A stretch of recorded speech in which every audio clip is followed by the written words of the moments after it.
নমস্কার বন্ধুরা, কৌশিক দা ইউটিউব চ্যানেলে আপনাদের সকলকে স্বাগত। আজ বাজেট সম্পর্কে আর একটি নতুন ভিডিও আপনাদের সামনে নিয়ে এলাম। পশ্চিমবঙ্গ সরকার গতকালই প্রথম পূর্ণাঙ্গ বাজেট পেশ করেছে এবং এই বাজেটে বিভিন্ন রকম দিক নিয়ে বিভিন্ন রকম ঘোষণা হয়েছে। সমাজের সর্বস্তরের মানুষদের জন্য এই বাজেটে নানা রকম পরিকল্পনা রয়েছে।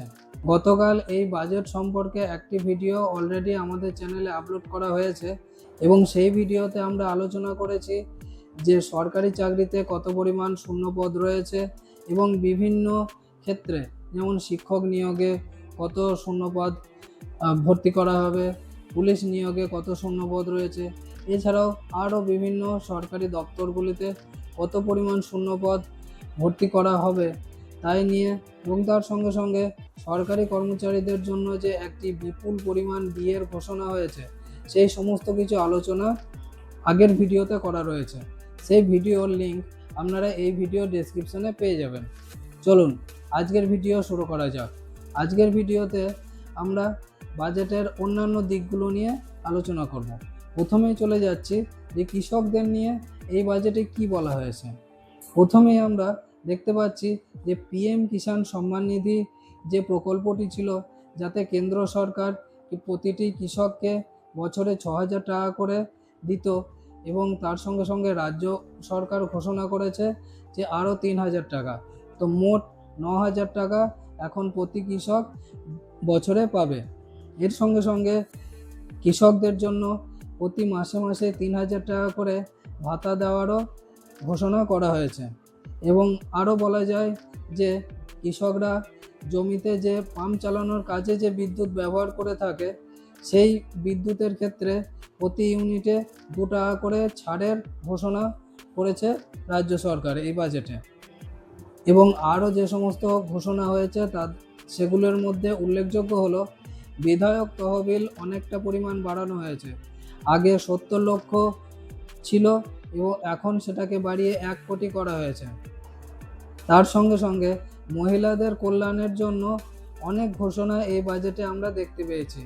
যেমন প্রথমতই গর্ভবতী মহিলাদের এককালীন 21,000 টাকা দেওয়ার ঘোষণা রয়েছে। তার সঙ্গে সঙ্গে 6টি পুষ্টি কিট তাদের দেওয়া হবে।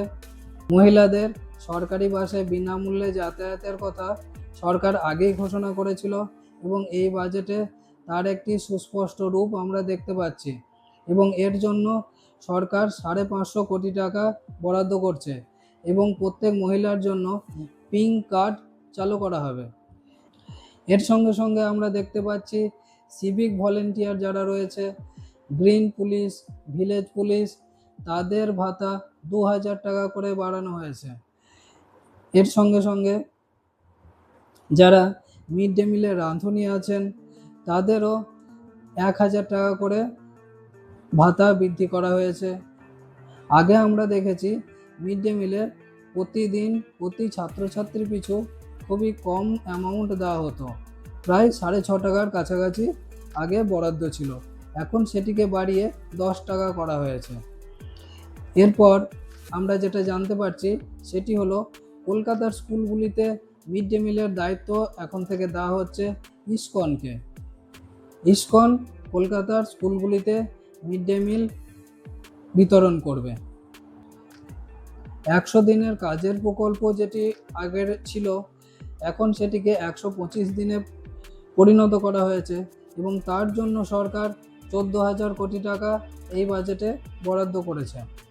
আরও যে ঘোষণাগুলো আমরা দেখতে পাচ্ছি তার মধ্যে হলো বিধবা ভাতা, বার্ধক্য ভাতা এবং বিশেষভাবে সক্ষম মানুষ যারা রয়েছেন তাদের ভাতাতে 500 টাকা করে বৃদ্ধি করা হয়েছে। এবং আমরা জানি যে ঘাটালের পরিস্থিতি অনেকটাই খারাপ, তো সেই ঘাটালে যে একটা মাস্টার প্ল্যান করছে রাজ্য সরকার এবং তার দরুন 1400 কোটি টাকা বরাদ্দ করা হয়েছে। তার সঙ্গে সঙ্গে ফলতাকে মডেল হিসাবে তৈরি করার পরিকল্পনা নিয়েছে রাজ্য সরকার। এছাড়াও এনভিএফ, প্রাণী বন্ধু, প্রাণী মিত্র এই সমস্ত কাজের সঙ্গে যারা যুক্ত রয়েছেন তাদের সাম্মানিক 2,000 টাকা করে বাড়ানো হয়েছে।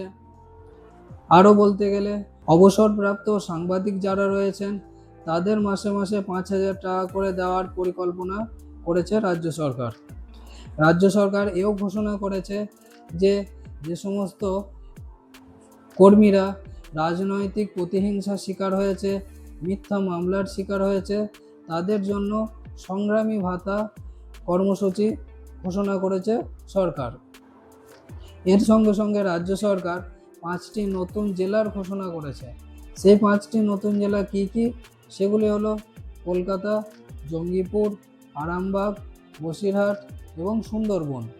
এবং তার সঙ্গে সঙ্গে কাঁথিতে নতুন পুলিশ ডিস্ট্রিক্ট তৈরি করার কর্মসূচি নিয়েছে রাজ্য সরকার। এখন উত্তরবঙ্গের জন্য রাজ্য সরকার বাজেটে কি কি রেখেছে সেদিকের একটু দৃষ্টি দেওয়া যাক। উত্তরবঙ্গের রাজ্য সরকার নতুন আইআইটি, এইমস, আইআইএম তৈরি করার পরিকল্পনা নিয়েছে। তার সঙ্গে সঙ্গে রাজ্য সরকার ঘোষণা করেছে যে উত্তরবঙ্গে একটি অত্যাধুনিক স্টেডিয়াম নির্মাণ করা হবে। সুন্দরবনের উন্নয়নের লক্ষ্যে 100 কোটি টাকা বরাদ্দ করেছে রাজ্য সরকার। তার সঙ্গে সঙ্গে আমরা যেটি দেখতে পাচ্ছি, দুর্গাপুর, আসানসোল এবং শিলিগুড়িতে নতুন করে মেট্রো পরিষেবা চালু করার পরিকল্পনা নিয়েছে রাজ্য সরকার। এবং এর সঙ্গে সঙ্গে পুরুলিয়া, বালুরঘাট, মালদাতে নতুন বিমানবন্দর তৈরির পরিকল্পনা নিয়েছে রাজ্য সরকার। রাজ্য সরকার বিভিন্ন মঠ, মিশন এইসবের উন্নতিতে 3,000 কোটি টাকা বরাদ্দ করছে। পরিযায়ী শ্রমিক যারা রয়েছেন তাদের জন্য রাজ্য সরকার বিশেষ ভাবনা রেখেছে। তাদের আয়ুষ্মান ভারত কার্ডের আওতায় আনা হবে এবং এক দেশ এক রেশন এই আওতায় তাদের আনা হবে এবং তাদের সুযোগ সুবিধা দেওয়া হবে। তো এই ছিল আজকের ভিডিওর মূল বক্তব্য। বাজেটে মূলত এই বিষয়গুলি নিয়ে আলোচনা করা হয়েছে। আপনাদের আজকের ভিডিওটি কেমন লাগলো? আপনাদের যদি ভিডিওটি ভালো লেগে থাকে তাহলে অবশ্যই একটি লাইক করবেন এবং কমেন্টে জানাবেন যে এই বাজেট শুনে আপনাদের প্রতিক্রিয়া কেমন। আপনাদের ভিডিওটি যদি ইনফরমেটিভ মনে হয় তাহলে শেয়ার করবেন সকলের সাথে। এবং এরকম ইনফরমেটিভ তথ্য আগামী দিনে পেতে চাইলে আমাদের চ্যানেলটি অবশ্যই সাবস্ক্রাইব করে রাখুন এবং বেল আইকনটিও অন করে রাখুন। সবাই খুব ভালো থাকুন, সুস্থ থাকুন। ধন্যবাদ।